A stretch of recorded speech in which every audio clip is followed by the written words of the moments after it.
High পরিবার, সকলে ভালো আছো, সুস্থ আছো? তো আজ আবার চলেছি একটা নতুন ব্লকে সন্ধানে। তো অলরেডি মাথায় ঠিক করা হয়ে গেছে যে আমি কোথায় যাব।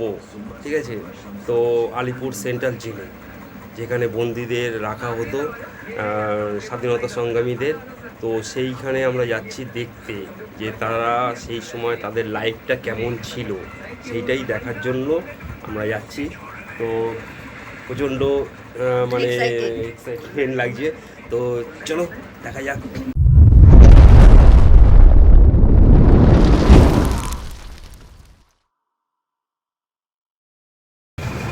আমরা অলরেডি হাজরার মোড়ে চলে এসেছি। আমরা এখন বাঁ দিকে যাব আর সোজা গেছে হাওড়া। আমরা চলে এসেছি আলিপুর সেন্ট্রাল জেল। হাজরা থেকে সোজা এইখানে এসে অটোতে করে আসতে হবে। হাজরা থেকে অটোতে করে এই আলিপুর সেন্ট্রাল জেলে এখানেই নামতে হবে। ঠিক ওই যে সোজা চলে গেছে হাজরা, এইখানে নামতে হবে অটোতে করে। নেমেই সামনেই এন্ট্রি পয়েন্ট। ঠিক আছে, চলো ভেতরে যাওয়া যাক। অলরেডি আমরা ভেতরে ঢুকে গেছি। তো ঢুকেই বাঁ দিকে পার্কিং পড়বে। এখানে 4 চাকা হচ্ছে 20 টাকা করে ঘন্টা, আর 2 চাকা হচ্ছে 10 টাকা করে ঘন্টা। যতক্ষণ থাকবেন ততক্ষণ এর চার্জ উঠতে থাকবে। আর ডান দিকেই হচ্ছে টিকিট কাউন্টার। আর এখানে লেখা আছে, দেখুন, 11টা থেকে 5:30 পর্যন্ত সোমবার ছুটি। ঠিক আছে, আর লাইটিং শো 6:30 থেকে একটা, আর 7:30-এ একটা। টিকিট হচ্ছে 30 টাকা করে। স্টুডেন্টদের কোনো পয়সা লাগবে না, আর লাইটিং শোয়ের 100 টাকা। ঠিক আছে, তো চলুন আমরা ভেতরে ঢুকি। টিকিট কাউন্টারে টিকিট কাটবো, তারপরে ভেতরে প্রবেশ করব। চলো ঘুরি। এই ঢুকতেই সামনেই বাঁ দিকে পড়বে টিকিট কাউন্টার। ঠিক আছে, ভেতরে ঢোকার পরে এই যে টিকিট কাউন্টারে টিকিট কেটে আমরা ভেতরে অলরেডি ঢুকে গেছি। তো ঢুকতেই সামনেই নজরে পড়লো আমাদের এই দৃশ্য। তো এই সামনে যে ওইটা হচ্ছে গোডাউন, ওখানে নাকি সমস্ত শস্য ভাণ্ডার রাখা হতো, শস্য খাবার দাবার রাখা হতো। তো আমরা এগিয়ে চলেছি আগে।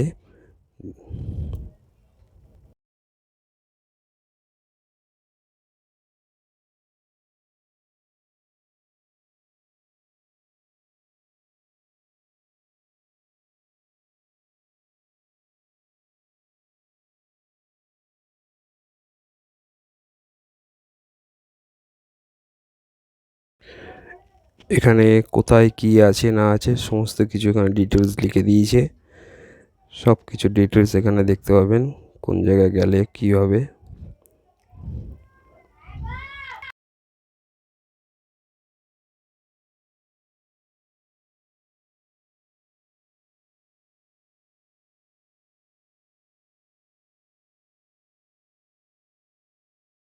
যারা যারা এখানে বন্দী ছিলেন, দীনেশ মজুমদার, রামকৃষ্ণ বিশ্বাস, দীনেশ গুপ্ত, তারপরে প্রমোদ চৌধুরী, অনন্ত হরিমিত্র, সবার স্ট্যাচু করে রেখে দিয়েছে।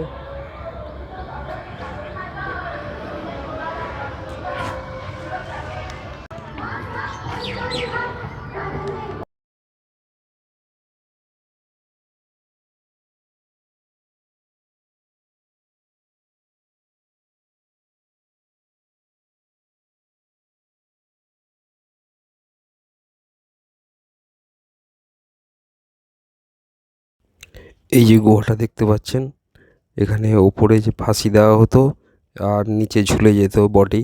তো এখান থেকে বডিটা বার করা হতো।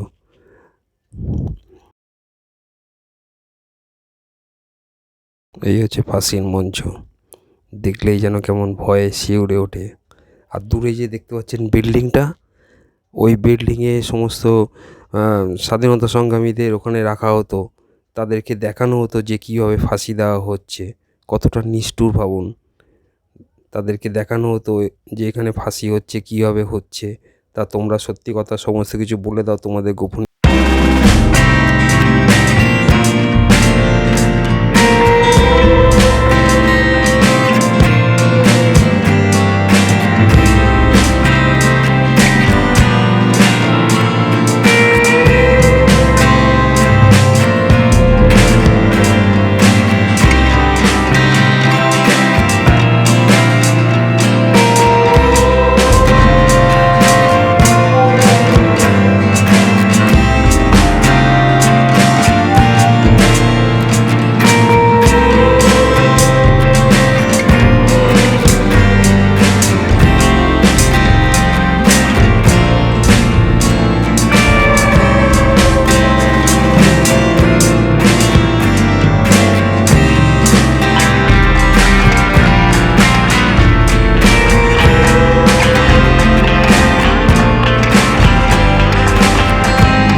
हैं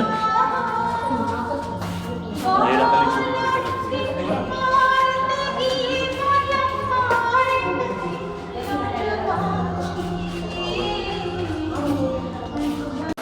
ফাঁসি মঞ্চে তোলার আগে কয়েদিদের আগে এইসব জেলের মধ্যে এই সেন্ট্রাল জিয়েতে নিয়ে আসা হতো, এখানে রাখা হতো, এখানে বসতো।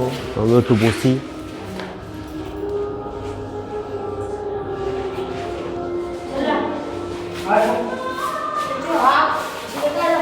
কত স্বাধীনতা সংগ্রামী হয়তো এখানেই কতদিন শুয়েছিল।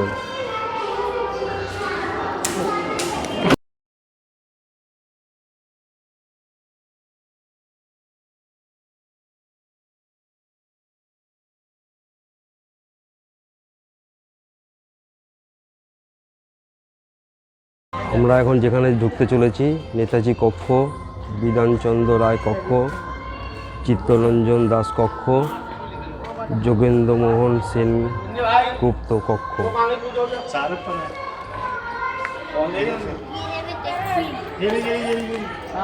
फोन मिलिए ना।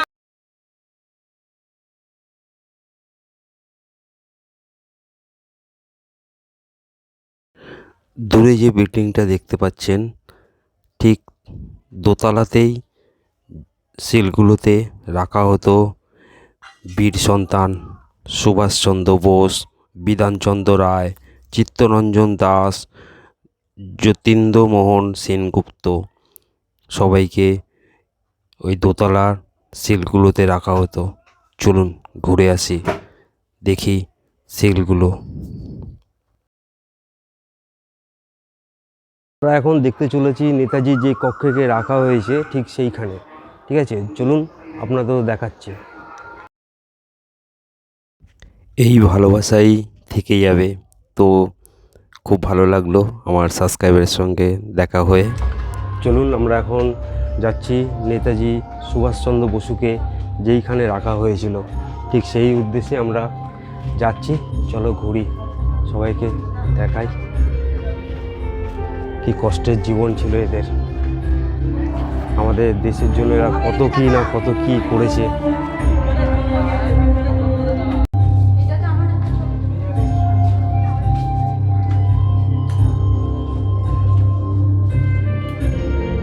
এটা তুলেছো এমনি ছবিটা? সাদা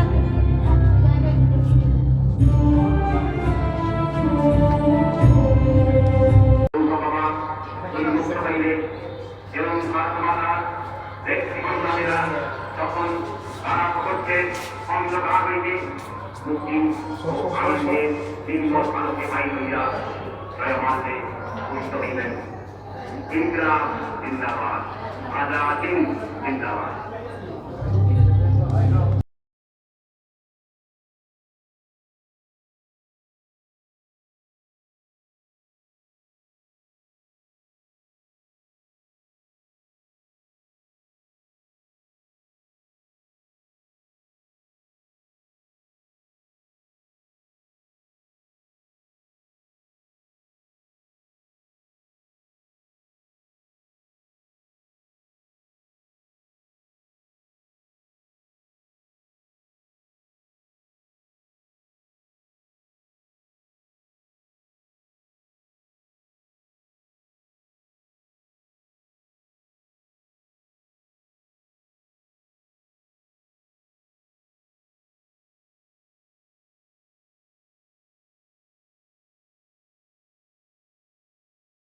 চিত্তরঞ্জন দাস এই সেলে রাখা হয়েছিল, ওনাকে এই সেলে রাখা হয়েছিল।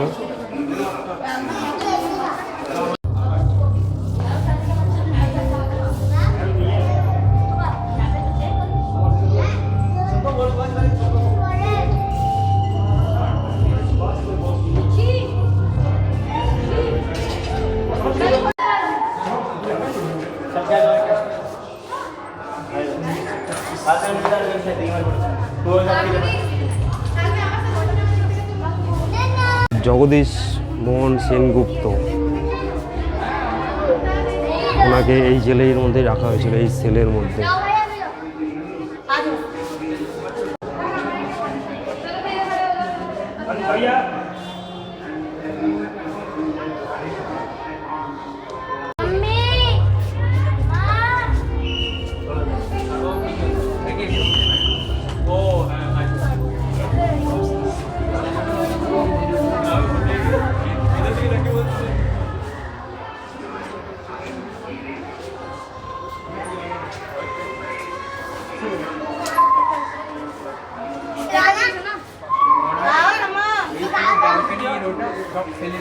আমার সৌভাগ্য হয়েছে দেশবন্ধু চিত্তরঞ্জনের সঙ্গে ছবি তোলার। তো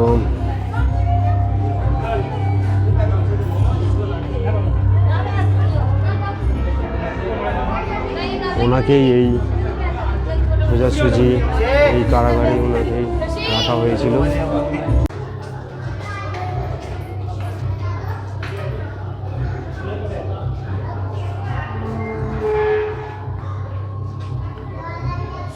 এটাকে বলা হয় কালকুঠুরি।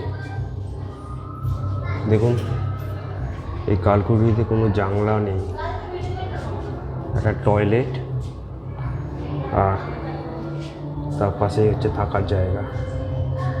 কীভাবে নিষ্ঠুরভাবে রাখতো এরা।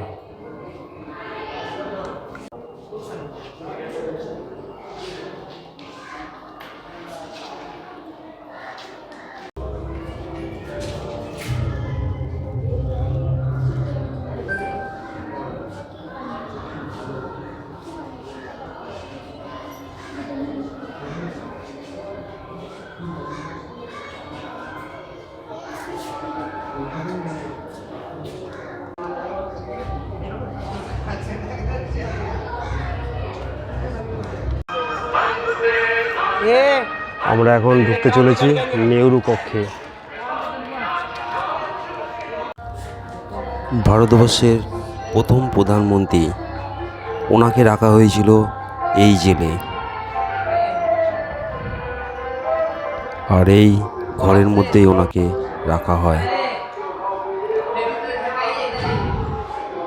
ভারতের প্রথম প্রধানমন্ত্রী নেহরু, জওহরলাল নেহরুর সেল এখানে 14ই ফেব্রুয়ারি 1938 থেকে 17ই মে 1934 পর্যন্ত এই কক্ষে রাখা হয়েছিল।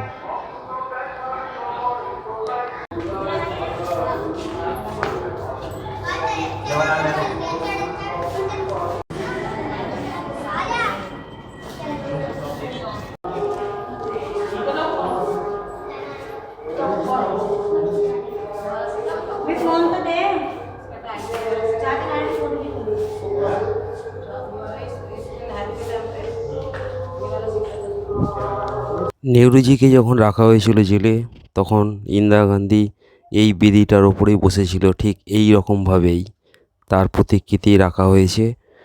তিনি সময় পেয়েছিলেন বাবার সঙ্গে কথা বলার জন্য মাত্র 20 মিনিট। তো সেই দৃশ্য এখানে তুলে ধরা হয়েছে। এইসব দেখে আমি একদম পুরো স্থির হয়ে পড়েছি। আমি কি বলবো, কি মুখের ভাষা নেই, কিছু নেই। এত লাগছে, বুক পুরো ধুকধুক ধুকধুক করছে। এক সময় এখানে হাঁটাচলা করতো ওরা, ওই সেলের মধ্যে থাকতো। এইসব ভেবেই যেন মন যেন কেমন হয়ে যাচ্ছে। যাই হোক, আমরা এখন পুরনো গুদাম ঘরের সামনে চলে এসেছি। দেখতেই পাচ্ছেন পুরনো গুদাম ঘর। তো এখানে এখন লাইব্রেরি করেছে। তো চলুন পুরনো গুদাম ঘরটা একটু দেখে আসি। এই হচ্ছে পুরনো গুদাম ঘর।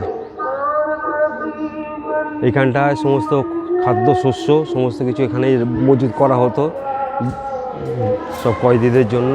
তো এখন এটা লাইব্রেরি হয়েছে।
এখানে কিছু মমতাদির বইও রাখা হয়েছে, আমাদের প্রধান মানে মুখ্যমন্ত্রী মমতা ব্যানার্জির বইও কিছু রাখা হয়েছে।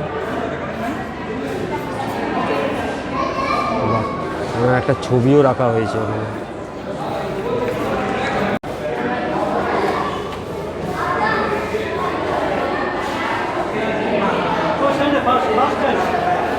আমরা গুদামঘর থেকে বেরিয়ে পড়েছি, এখন যেটা লাইব্রেরি করেছে।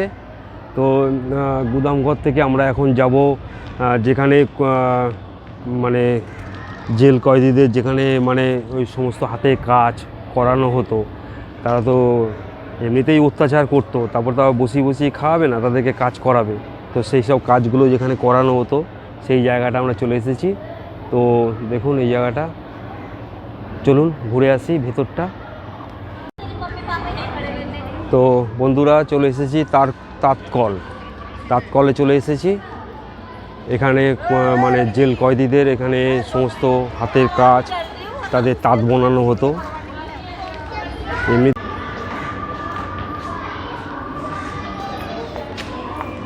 সুতো কাটা হচ্ছে, চরকার সুতো কাটা হচ্ছে প্রতিকৃতি।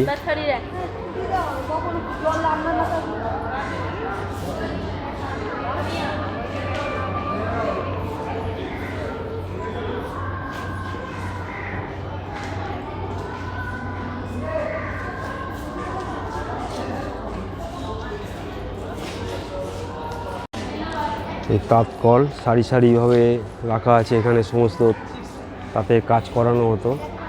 তো একটা স্ট্যাচু করে রেখে দিয়েছে দেখানোর জন্য।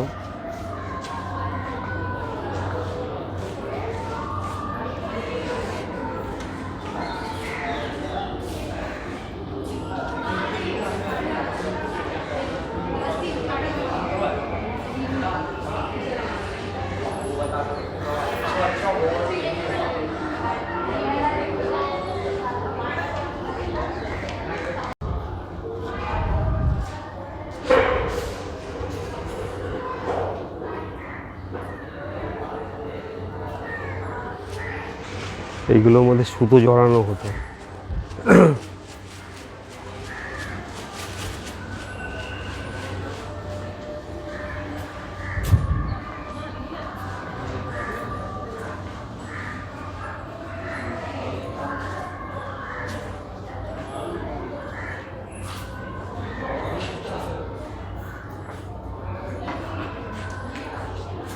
মূলত এখানে রান্না করাও হতো, রান্নাও করাতো মনে হয় এদের দিয়ে।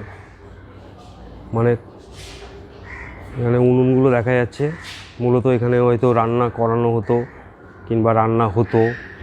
ঠিক আছে, এই হচ্ছে টয়লেট, এখানেই টয়লেট। ভাবুন কেমন টয়লেট, এই রান্না করা হতো। আর ওইটা কি, এখানে মনে হয় যত সম্ভব জলের ব্যবস্থা, কিংবা যার নিষ্ঠুর ছিল হয়তো এখানেই ভাত ডাল রাখতো। আমার তো মনে হয় এখানে ভাত ডাল রাখতো। আলিপুর সেন্ট্রাল জেলে এইভাবে এত তাড়াতাড়ি পর্ব শেষ হওয়া খুবই অসম্ভব, তাই আপনাদের জন্য নেক্সট পর্বের জন্য সাজিয়ে রাখলাম। তো আজকের মতন বিদায় নিলাম, আবার দেখা হবে অন্য কোনো পর্বে। তো নেক্সট পর্বে তোমাদেরকে মিউজিয়াম, ওয়াচ টাওয়ার সমস্ত কিছু দেখাবো।